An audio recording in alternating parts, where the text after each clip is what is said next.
Hey, good afternoon, guys. Welcome to episode 29 of this vlog. Tonight we are back with The Constitution of Liberty by Friedrich von Hayek. We did chapter 4, part 1 last night and figured let's just pick up right where we left off and do the second half of chapter 4, which was again titled Freedom, Reason, and Tradition. So if you didn't catch the first half, feel free to go back to part 1 and see the first portion to get the context of what we're talking about here. But that being said, I'll just dive right in. So the last quote that we had lined up before signing off yesterday was the following.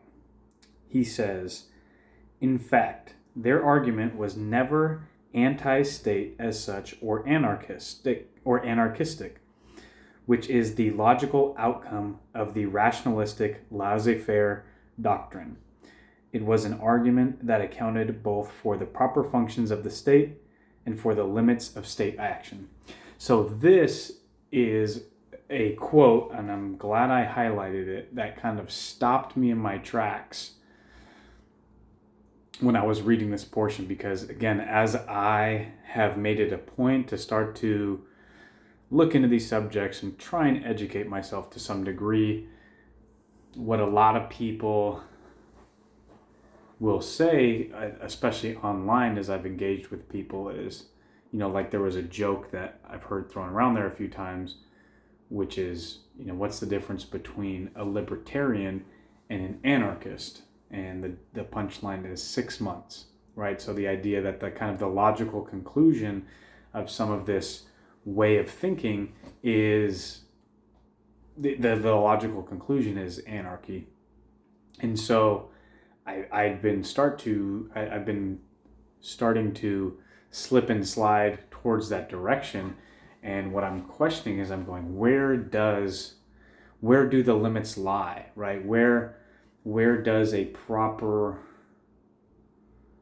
place for government action reside in a free society? And so the fact that this book, which has been great so far, and this person who is a well-respected intellectual, the fact that he said this it kind of stopped me in my tracks, and I've gone, okay, I at least need to understand this side of the argument, before going full-fledged anarchy, no government, is to hear this out and finish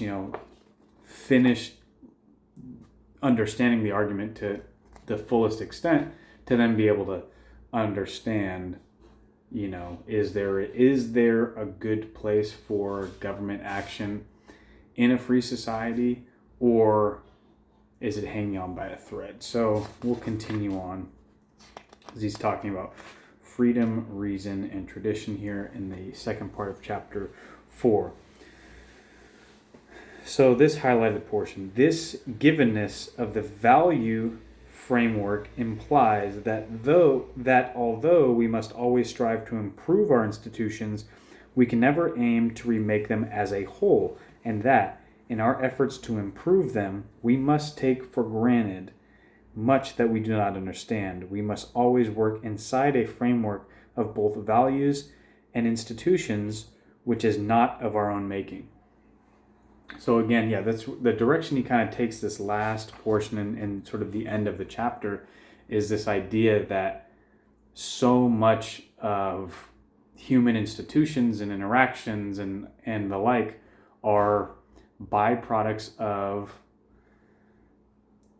many things that we don't necessarily understand. And so you can't necessarily, I guess the point that he makes is, you can't necessarily throw the baby out with the bathwater, and that just because you don't understand the origins and evolutions of the institutions that we have, the framework that we're working within, you can only aim at incremental improvements rather than the idea of scrapping it and coming up with a whole new system. So to me, these are important claims. Again, I'm not taking them necessarily for granted. I'm want to understand them more fully and not just taking it as gospel.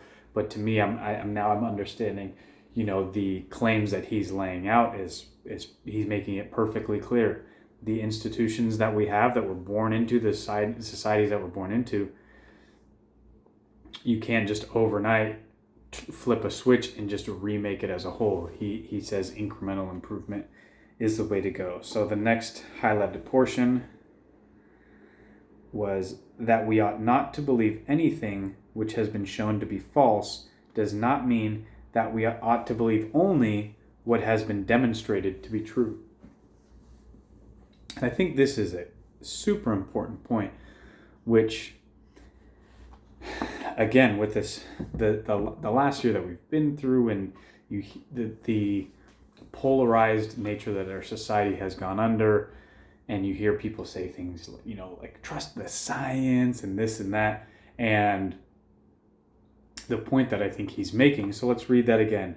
That we ought not to believe anything which has been shown to be false does not mean that we ought to believe only what has been demonstrated to be true, right? And so he's made pretty clear throughout this book that there's limits to human knowledge, and there's limits to the capacity of human reason to solve our problems, or there's limits to that tool. And so he's basically saying that, sure, if that tool is used to verifiably prove something is false, then great, we ought not to believe that notion. But if there's something that you hold to be true, or someone holds to be true, but there's no verifiable evidence, there's no scientific method that has led us to be able to prove that it is true, to verify that it's true, it doesn't mean we necessarily shouldn't believe it, because there are certain things that are just beyond the limits of human reason or human understanding or scientific methodology, at least at the moment, at least in current day. So it's just coming at the world with a bit of a humble approach. So let's see. He goes on to say, the rationalist argument here overlooks the point that, quite generally, the reliance on abstract rules is a device we have learned to use because our reason is insufficient to master the full detail of complex reality. Carrying on to another paragraph. Though it sounds paradoxical to say that in order to make ourselves act rationally, we often find it necessary to be guided by habit rather than reflection, or to say that to prevent ourselves from making the wrong decision, we must deliberately reduce the range of choice before us. We all know that this is often necessary in practice if we are to achieve our long-term goals.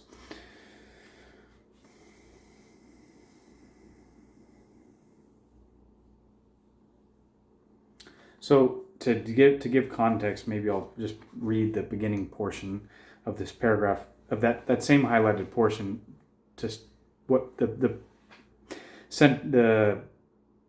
part of the paragraph that precedes it is, he says, we all know that in the pursuit of our individual aims, we are not likely to be successful unless we lay down for ourselves some general rules to which we will adhere without re-examining their justification in every particular instance. In ordering our day, in doing disagreeable but necessary tasks at once, in refraining from certain stimulants, or in suppressing certain impulses, we frequently find it necessary to make such practices an unconscious habit, because we know that without the rational grounds which make such behavior desirable, would not be sufficiently effective to balance temporary desires and to make us do what we wish to do from a long-term point of view. So I just thought that was kind of an interesting point, because again, in this being a case of taking these sort of, again, economic human nature type principles, but then realizing that they apply to everyday life, right? That if you set out little ground rules for yourself, if you act out of habit, a lot of times you're able to achieve, your long-term goals without having to re-engineer or gear up every time you're going to take a step towards that, to have to justify it to yourself. And I've found, I don't necessarily feel like in recent memory, I'm achieving every last one of my personal goals, but there's times where I feel like I'm having some success, and it comes out of just habitual action, right? If it's a weightlifting program, just put it in my calendar. Once I am down with a program and I'm like, cool, this is the way I'm going to do it, putting it in my calendar, keeping the notes in the notepad, and just making it as easy as possible, so that, okay, I know Sunday's the day I lift. There's no question about it. It's not that I don't have to wake up every day and go, is today a good day to lift? I don't know. And this has solved a huge problem for me, because in months prior to that, when I started to get back into the gym, but I didn't have a concrete plan to rely on and just fall back on in habit, it was all over the place. Some weeks I'd be going a bunch of times, and then I would not go for a couple of weeks. So to just, hey, I'm not going to question this new rule I've set for myself every time I go to the gym. I told myself, hey, I'll put it on for 3 months, 6 months, or a year, and just follow this rhythm, follow this plan.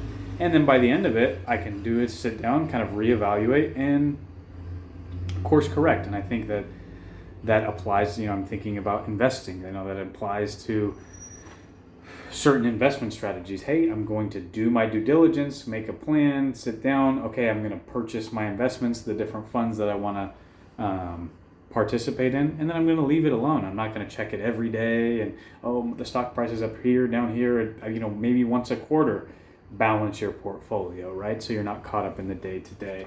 So anyhow, back to the book. He says,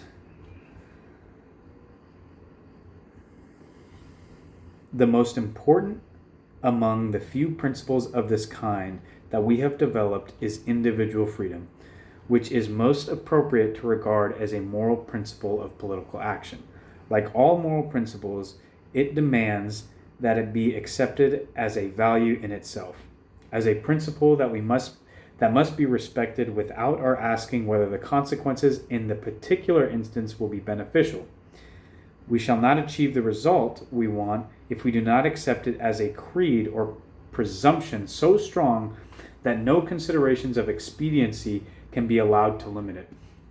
So this line I highlighted because it reminds me of a way that I've heard Milton Friedman speak about this topic, in a sense that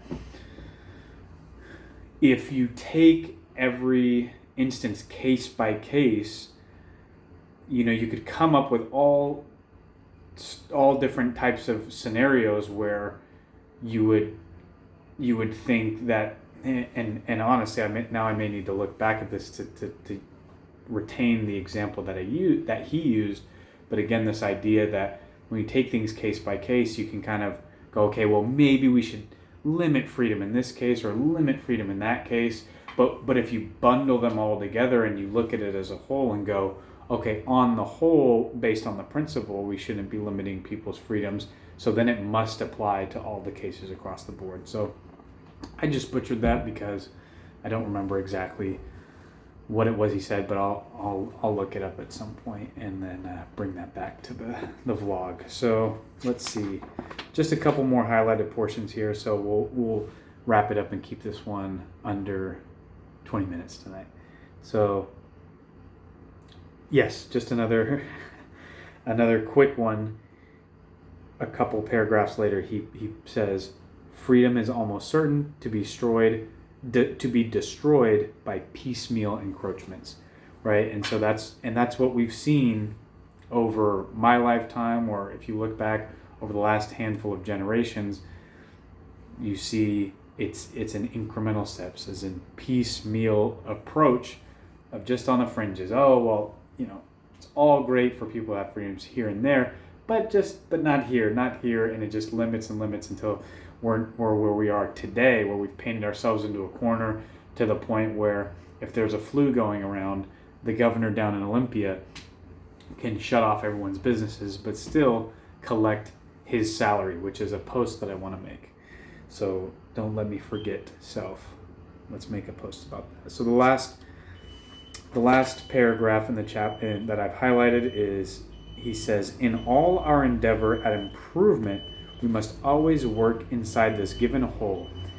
Aim at piecemeal rather than total construction, and use at each stage the historical material at hand and improve details step by step rather than attempt to redesign the whole. And that, I think that concludes the chapter.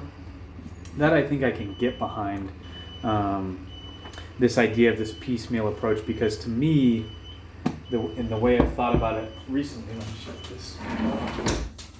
The way I've thought about it recently, again, of this idea of maybe starting to participate in, some kind of political action, or, the process, or just being present when decisions are being made by our local representatives, is this idea that it just seems doable to start moving the needle or moving the ball in the right direction. Like with anything else I've participated in life, whether it's business or, the military or cadet programs or school, it's like, it just, once you know the direction you want to go, and in this case, hey, we want to go towards freedom, and that at each fork in the road, just going, okay, what's the current set of problem, what's the current problem set in front of us, which way is going to take us more towards freedom?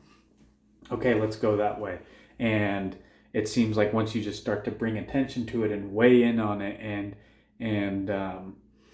throw your energy behind it, it seems like there's nothing that can happen other than to start to turn the tide the other direction, as long as people are paying attention and being, and educated on the subject, and just starting to win the hearts and minds. I think that's what it's going to come down to. Like, guerrilla warfare is just winning the hearts and minds of people, that, hey, at the end of the day, maintaining the most individual freedom possible for people is where we're all going to get along best. So with that, I bid you all a good evening. Hope you're having a great Sunday and getting ramped up for a great week ahead. So I will catch you all tomorrow, and hope you have a great week. Catch you later.